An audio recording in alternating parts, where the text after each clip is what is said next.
Bonjour à tous. Dans cette vidéo, je vais développer un peu sur l'énergie cristalline. Donc je rappelle que j'ai eu la chance de rencontrer cette énergie en juin 2015. En fait, j'avais déjà commencé à la percevoir en 2012, mais c'est encore une autre histoire. Là où elle est vraiment venue à moi, c'est en juin 2015. J'étais en train de faire une séance d'énergie à ma compagne de l'époque. Et puis tout d'un coup, mon doigt, le majeur de ma main droite, s'est mis dans cette position et j'ai ressenti des décharges électriques intenses et une joie fabuleuse. Bref, et donc je décris ça dans mon livre « Devenir canal des nouvelles énergies ». Comment j'ai découvert cette énergie que je n'ai baptisée énergie cristalline qu'un an après m'être laissé apprivoiser par cette énergie, après l'avoir à peu près comprise. On ne peut jamais vraiment comprendre une énergie, c'est avant tout du ressenti. Et puis, voilà. Et les mots sont toujours limitants. En tout état de cause, j'ai découvert plein de choses sur cette énergie, plein de choses, son origine, comment ça fonctionne, que ce soit sur un plan scientifique, chamanique, spirituel, médiumnique. On peut voir vraiment ces nouvelles technologies sous plein de prismes différents. Et là, je vais vous présenter l'une des façons de voir donc l'énergie cristalline, sa proposition. C'est que voilà, le majeur se met comme ça. Et par exemple, une fois, j'ai rencontré un monsieur qui s'appelle Joe Dispenza. À la suite d'une conférence, il y avait un petit cocktail et je me suis présenté et je lui ai expliqué ce que je faisais. Et je lui ai dit, si vous voulez, il est en train de boire une coupe de champagne. J'ai pris sa coupe de champagne, je l'ai posée, et je lui ai dit, je peux vous montrer ce que je fais, plutôt que d'en parler. Parce que je lui ai dit, moi je travaille dans les énergies. Et à peine me suis approché de sa main, que son majeur s'est mis automatiquement comme ça. J'ai tout de suite capté que le mec était tellement connecté que l'énergie est passée avant même que j'ai commencé à vouloir lui montrer l'énergie. Et alors, il se trouve que ce que j'ai découvert, entre autres, c'est qu'il n'y a pas de hasard. C'est-à-dire que, vous voyez, il y a un méridien en médecine chinoise, je vous décrirai, qui s'appelle le méridien maître-cœur, qui passe par là, en fait. Il y a un méridien important qui est le méridien maître-cœur. Donc, c'est l'objet de cette vidéo. Donc, qu'est-ce que c'est que le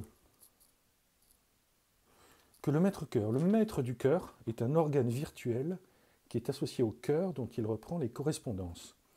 Il contrôle l'automatisme du cœur et régularise la circulation sanguine dans le cœur et les vaisseaux. Toutes les relations du cœur avec les autres organes transitent d'abord par le maître du cœur qui va tendre à équilibrer celle-ci.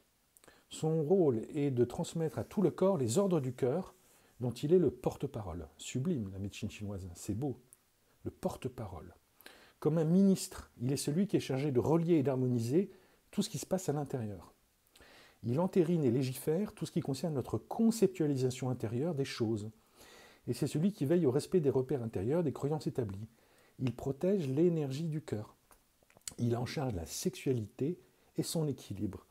Il est lié aux vaisseaux sanguins pour leur structure, au myocarde et au péricarde, et aussi au cerveau, par son action importante sur le psychisme et la qualité du mental. Entre guillemets, d'où, quand on lit ça, on comprend beaucoup toutes les guérisons qu'on me rapporte avec l'énergie cristalline, que j'ai pu constater, c'est vraiment ça dont il s'agit.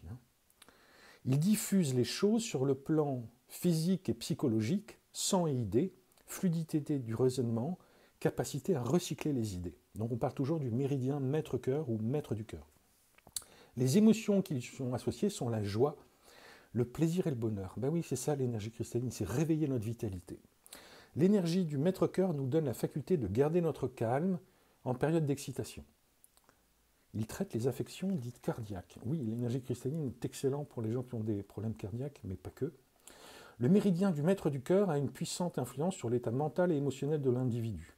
Le maître du cœur exerce une influence sur les relations qu'un individu entretient avec les autres, et les points de son méridien sont utilisés pour traiter des problèmes émotionnels dus à des difficultés relationnelles. Mais c'est tout à fait ça.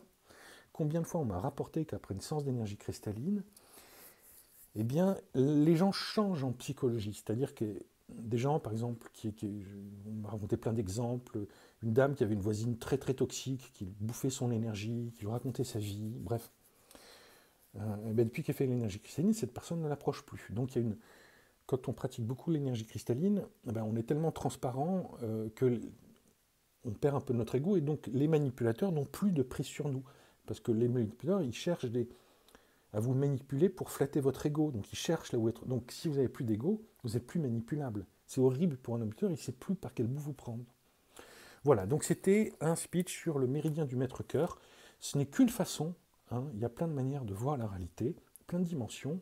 Et là, je vous ai présenté l'aspect médecine chinoise, mais je trouve ça fabuleux, parce qu'effectivement, même parfois quand on fait une séance d'énergie à quelqu'un qui est allongé et qui ne connaît pas l'énergie, il va voir ces majeurs qui se relèvent.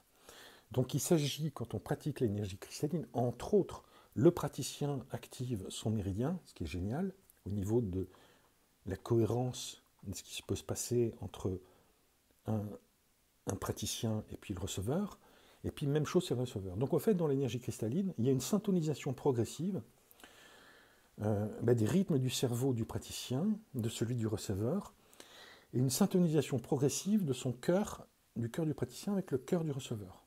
Et c'est ça qui ouvre la porte à des belles guérisons. Merci de m'avoir écouté, et puis bon week-end.